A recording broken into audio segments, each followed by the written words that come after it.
Hello guys, tip ko sa inyo para gumaling kayo ng billiard. So, ang billiard kasi, ano yan, di ba? Kailangan mo talaga yan ng practice. Napakaraming practice. So, malamang ay mapapagod ka sa kakaikot ng ikot, di ba?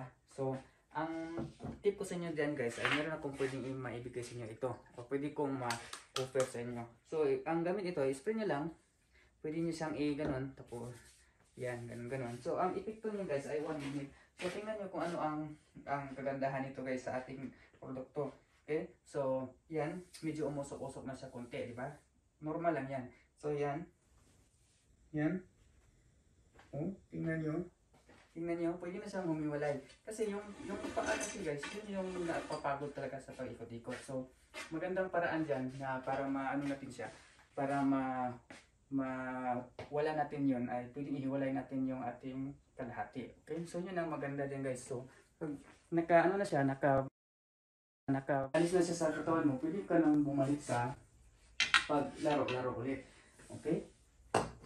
So, yun ang maganda sa gamit ko na yan guys. Hindi ka mapapagod sa pag-ikot-ikot. Okay?